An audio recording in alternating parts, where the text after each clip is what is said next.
So these are all things that I have shot at as targets, and I thought, what's the most ridiculous thing I can try?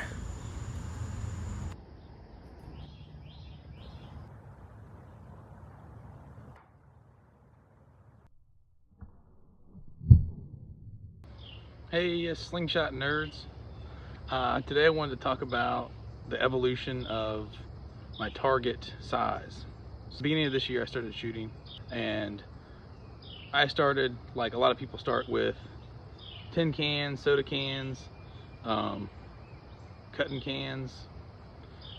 So this is where we started, and I used to feel satisfied if I could hit this 3 or 4 times out of 10 shots.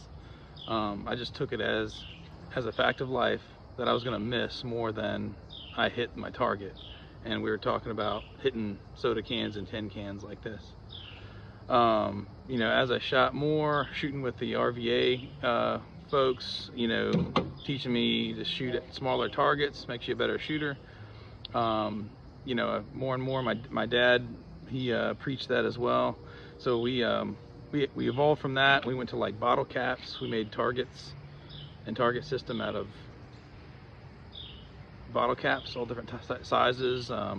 You know, we went through which bottle caps held up to better, and but anyway, so we evolved from cans to bottle caps. But of course, we got the like the Wasp spinners, which are 40 millimeters. So I don't have anything in my catch box that's bigger than 40 millimeters. 40 millimeter Spanky Monkey spinner, 25 millimeter Wasp 40. This arguably could be a little bigger than a 40, but not by much. And then my dad started making these little yellow balls, and he's given a bunch of these away. So these have been given away at tournaments and the Shoot Nanny, and that's about 20 millimeters, 18 to 20 millimeters.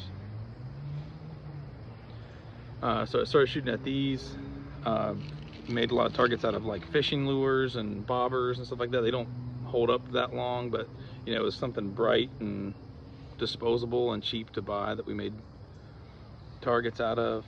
You know, here lately I've been getting down to shooting Tums. These are dollar store Tums. They're 55 for $1.25.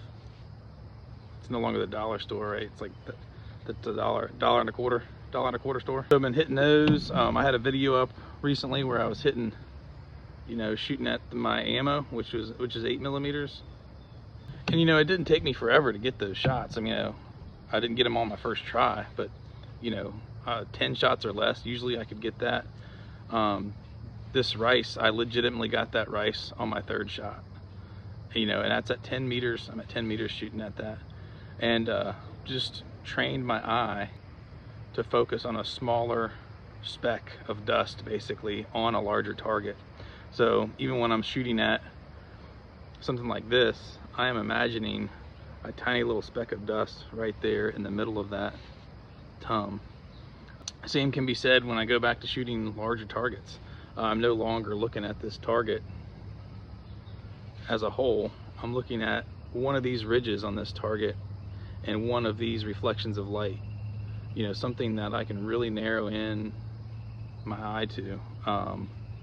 You know, there is the saying, aim small, you miss small. Well, you aim small and you will hit small. You will hit smaller targets if you aim at smaller targets and practice on them. I mean, now this, if I hit this 4 shots out of 10, I'm pretty satisfied with that.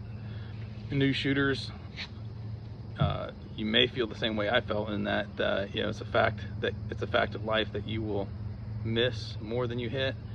Well, as you practice, shoot at smaller targets, you'll start hitting more than you miss. And the smaller target you go for, you know, the more accurate you're going to be on those bigger targets as well. So if you practice on smaller targets, you're going to hit this 10 out of 10 times. And don't get me wrong at all, I love shooting at cans.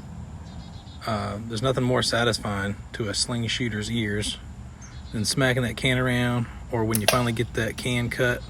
All right, y'all. Peace. Thank you.